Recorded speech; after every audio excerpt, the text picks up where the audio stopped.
কৃষকের অর্থনীতি যদি শক্তিশালী না হয় দেশের অর্থনীতি শক্তিশালী হবে না।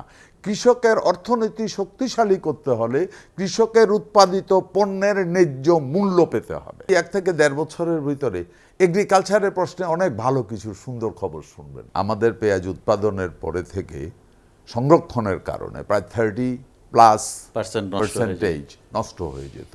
পুলিশ, আর্মি, বিডিআর, র্যাব এই দিয়া খুব একটা ভালো কাজ হবে না, মানসিকতার পরিবর্তন করতে হবে। আপনি আমার ধমক দিতে পারবেন না, আমি গরু না দিলে তুমি গরু গোস্ত খাইতে পারবে না, এই দিন শেষ আলহামদুলিল্লাহ। এই সেক্টরে ভালো করতে হলে ফরেন ইনভেস্টর লাগবে। এখন ব্যাংক কোনো লোন দেয় না।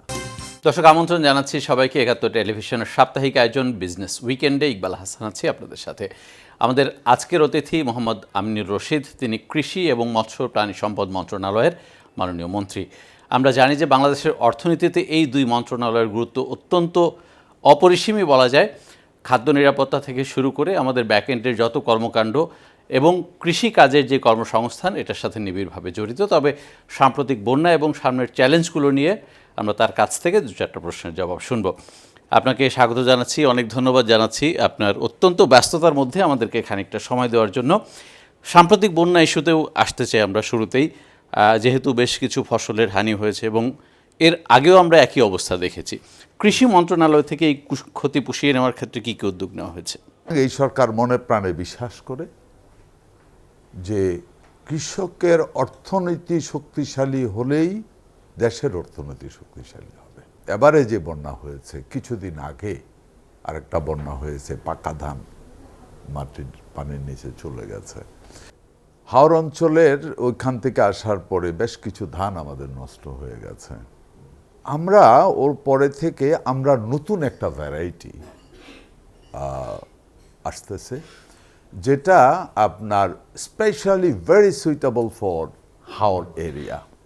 এটা এই বছরেই মানে আগামী সিজনে আমরা আশা করছি অন্তত 30 মণ বীজ আমরা মার্কেটে কৃষকদের ভিতরে যাব।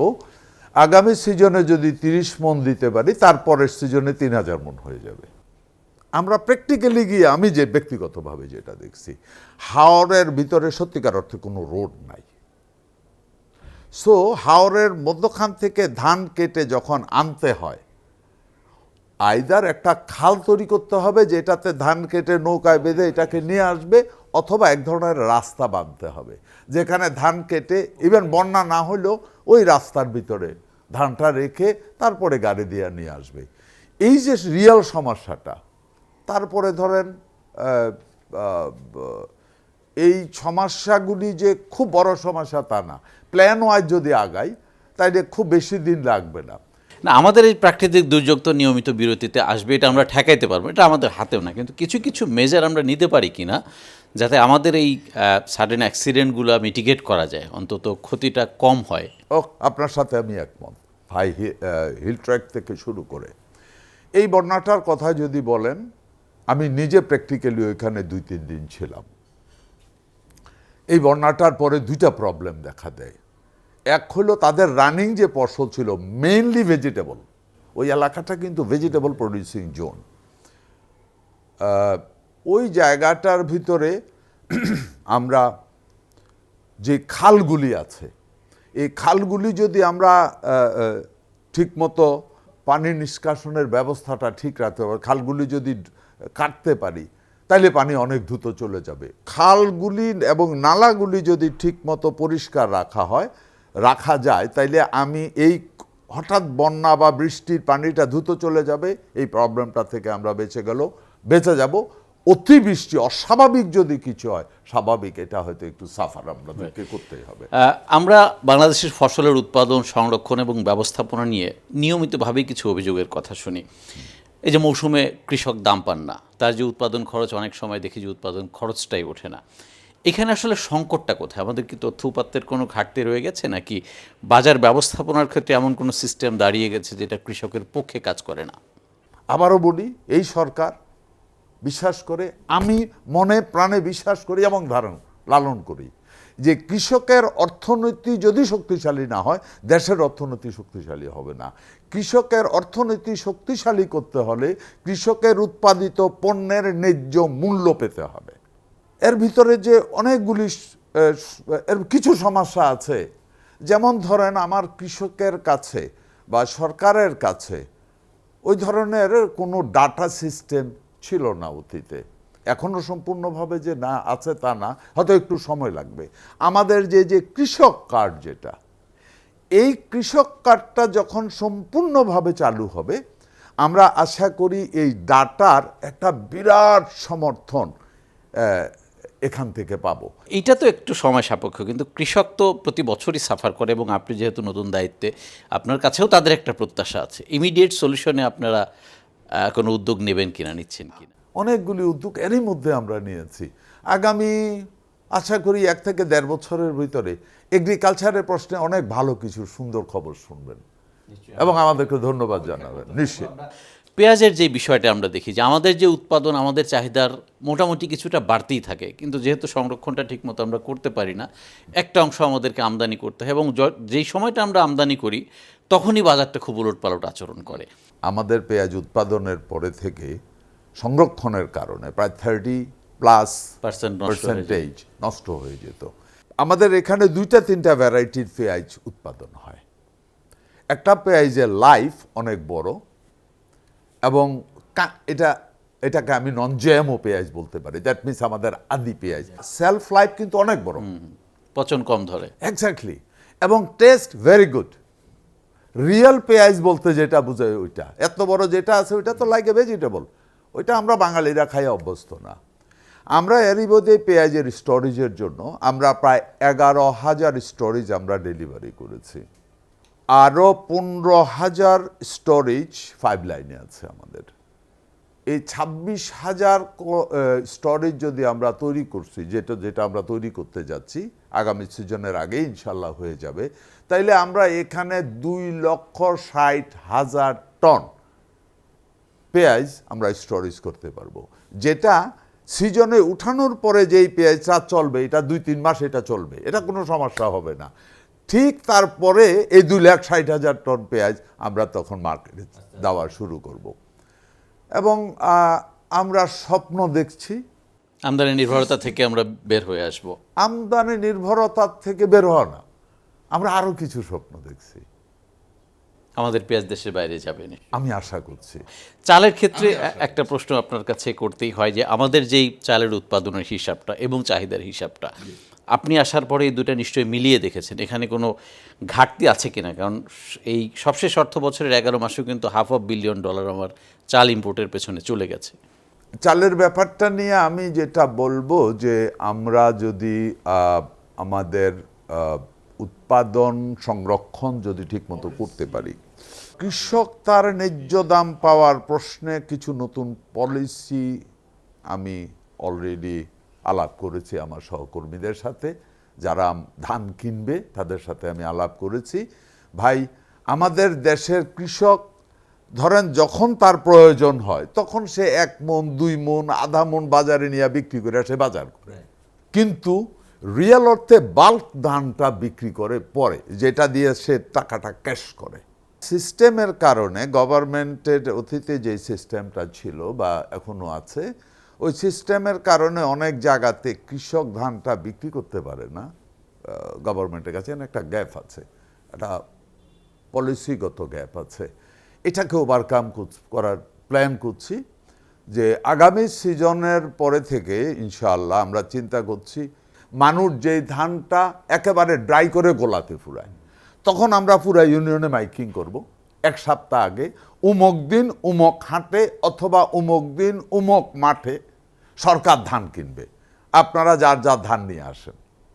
এটা যখন হবে তখন সরকার এট এ টাইম কয়েকশো বা হাজার মণ ধান পেয়ে যাবে, সরকারের জন্য এটা ইন্টারেস্টিং হবে, কৃষকও একই দিনে ধানটা বিক্রি করতে পারলেও ভালো রেট পাবে। একটা খুব কমন প্রশ্ন চলে আসছে, ইলিশের মৌসুম চলছে, কিন্তু মোটামুটি 1 কেজির একটা ওজনের ইলিশ কিনতে 2,5-3 হাজার টাকা মানুষকে গুনতে হচ্ছে।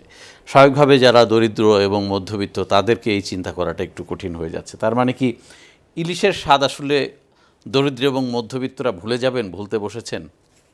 অনেক দিন ধরে নদীগুলিতে চর এসে গেছে, মাছে যখন ডিম পারে বা এই ঝাটকার জন্য, এটা ওয়াটার ফ্লোটা একটা ভেরি ইম্পর্টেন্ট জিনিস। এখানে আমরা একটু ক্ষতিগ্রস্ত হচ্ছি। এখন তারপরেও আমরা জানি যে এত কিছুর পরেও ঝাটকা নিধন হচ্ছে। আমরা এই নিয়ে খুব সিরিয়াসলি একটা চিন্তা করছি। আশা করি আগামী বছর থেকে আমরা এটার উপরে ভালো এক্সপেরিমেন্ট করে ফেলবো এবং বিশ্বাস করে একটা রেজাল্ট পাবো। কিন্তু ইলিশ ঘিরে যেই আলোচনাগুলো সামনে আসে, যে ইলিশের যেই আহরণটা, সেটা তো পুরোপুরি আসলে জেলেদের নিয়ন্ত্রণে নেই। এখানে একটা সিস্টেম কাজ করে, এর পেছনে যারা দাদনদার রয়েছেন, যারা ট্রলারের মালিক রয়েছেন। ইলিশের উৎপাদন কিন্তু আমি দেখলাম যে লাস্ট 5 বছরে ধারাবাহিকভাবে খুব একটা যে কমেছে তা না, 5-5.5 লাখ টনের মধ্যেই আমাদের সেটা আছে। কিন্তু দাম এত বেশি হওয়ার কারণ কি? এই দাদনদাররা বা যারা বোটের মালিক, তারা কি এই জায়গাটায় কোনো হস্তক্ষেপ করছেন? ওই কারণেই ওই জায়গাটাতে আমরা যাচ্ছি, যে দাদনদার আছে, আমি এ সত্যকে অস্বীকার করব না। আমি খুঁজে বের করেছি দাদনদার আছে, এবং দাদনদারদের কাছেই এই মৎস্য শিকারী যারা আছে, রিয়েলি মৎস্যজীবী যারা আছে, এদের জাল নৌকা কিচ্ছু নাই, এরা গায়ে খাটা লেবার।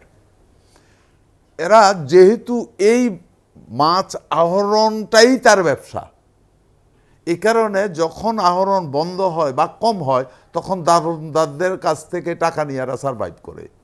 ওই যে বললাম একটা পরিকল্পনা আছে, পরিকল্পনা হলো এই মৎস্যজীবীকে মৎস্য আহরণের পাশাপাশি তার এমন কিছু জব সৃষ্টি করা, যেখান থেকে সে যখন মাছ তার থাকবে না, আমি 20 কেজি চাল দিলাম, 40 কেজি চাল দিলাম এক জিনিস, আর তাকে সেলফ সাফিসিয়েন্ট করলাম আরেক জিনিস, ওই ধরনের একটা পরিকল্পনা আমরা নিচ্ছি।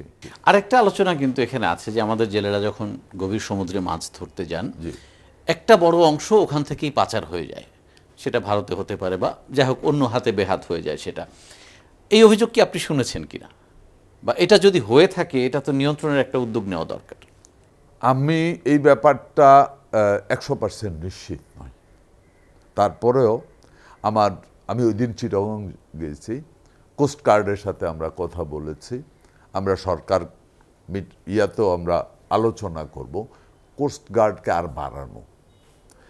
আর সবচেয়ে বড় জিনিস যেটা, যে এই যে জেলেরা আছে, জেলেরা যখন সচেতন হবে, হ্যাঁ, সে যখন এটার উপরে নির্ভরশীল হবে না, তখন সে দাদনদারের উপরে নির্ভরশীল হবে না, হ্যাঁ, তখন তার ভিতরে তার অজান্তেই ভিন্ন রকম দেশপ্রেম জন্ম হবে। এটার জন্য প্রয়োজন পুলিশ, আর্মি, বিডিআর, র্যাব, এই দিয়া খুব একটা ভালো কাজ হবে না, মানসিকতার পরিবর্তন করতে হবে। চামড়া খাতের যেই সময়টা যাচ্ছে এখন, প্রশ্নটা এই কারণে করলাম যেহেতু আপনি প্রাণী সম্পদ মন্ত্রণালয় এবং প্রাণী সম্পদের মানে চামড়ার মূল যোগানটাই আপনার মন্ত্রণালয় থেকে আসবে, এটাই স্বাভাবিক। আমরা এক্সপোর্টের ক্ষেত্রে $1 বিলিয়ন আশপাশে ঘুরপাক খাচ্ছি এক যুগ ধরে, ওটা আর খুব বেশি বাড়ানো যাচ্ছে না। এটাকে যে ভ্যালু অ্যাডিড করে আমরা বাইরে অন্য প্রোডাক্ট হিসেবে সেল করব, সেই উদ্যোগও কম। কিন্তু মৌসুম আসলে চামড়ার দামের যে নিম্নমুখী প্রবণতা, সেটা কিন্তু আমাদেরকে খুব আহত করে। এটার কারণটা কি? প্রাণী সম্পদে আমরা এখন স্বয়ংসম্পূর্ণ, এইটাই কি আসলে চামড়া খাতের দুর্দিনের পেছনে বড় কারণ? সবচেয়ে বড় কথা, আল্লাহ কাছে শুকরিয়া, আমরা প্রাণী সম্পদের স্বয়ংসম্পূর্ণ। এটা নিশ্চয়ই গর্ব করার মতো একটা বিষয়। নিশ্চয়ই গর্ব করার বিষয়, আল্লাহ কাছে শুকরিয়া আদায় করি। হ্যাঁ, আপনি আমার ধমক দিতে পারবেন না, আমি গরু না দিলে তুমি গরু গোস্ত খাইতে পারবে না, এই দিন শেষ, আলহামদুলিল্লাহ। এটা একটা বিরাট সাফল্য। সৌভাগ্য কমে হোক আর দুর্ভাগ্য কমে হোক, আমি কিন্তু আমি চামড়ার সাথেও জড়িত। হাজারিবাগে যখন ছিল, অসংখ্য ট্যানারি ছিল, এবং এই ট্যানারিগুলি আর কিছু না হোক ঈদে চামড়াটা কিনে হোয়াইট ব্লু করে রাখত, এবং তখন হোয়াইট ব্লু এক্সপোর্ট ছিল। হ্যাঁ, তাইলে বড় ট্যানারি ফিনিশিংয়ে যেত, ছোট ট্যানারি হোয়াইট ব্লু অথবা ক্রাশ, এই দুইটার মধ্যে যেত। মধ্যখান দিয়ে আমাদের হোয়াইট ব্লু বন্ধ হয়ে গেল, দেন ক্রাশ বন্ধ হলো, তাইলে আমাকে ফিনিশ চামড়া এক্সপোর্ট করতে হবে। আসেন, আমি আবার আগেও বলছি যে আমি এই চামড়ার সাথে জড়িত, মন্ত্রী হিসাবে নয়, ব্যবসা হিসাবেও আমি এটার সাথে জড়িত ছিলাম বা এখনও আছি। আমি ফিনিশ প্রোডাক্ট তৈরি করি। আসলে যেটা আছে যে চামড়া, এটা খুব একটা হাইটেক প্রোডাক্ট, প্রচণ্ড হাইটেক প্রোডাক্ট। এটা টেকনিক্যাল আইটেম। যদি ফরেন ইনভেস্টরদেরকে নিয়ে যদি ভালোভাবে আমরা কাজ করতে পারি তাইলে হয়তো আমরা রিয়েলি আগামী দিনে এই সেক্টরে ভালো করতে হলে ফরেন ইনভেস্টর লাগবে। আর অনেকগুলি জিনিস আছে, যেমন এখন ব্যাংক কোনো লোন দেয় না, সম্ভবত ব্যাংক লোন নাই। সো এই আর একটা ফ্যাক্টর।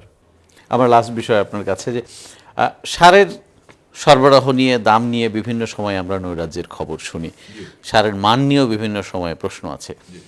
কৃষি খাতে যে ভর্তুকিটা প্রতি বছর বাজেটারি অ্যালোকেশন থেকে দেওয়া হয়, আপনি কি মনে করেন যে ভর্তুকির পরিপূর্ণ ব্যবহারটা হচ্ছে, নিশ্চিত হচ্ছে, টার্গেট ওরিয়েন্টেড হচ্ছে?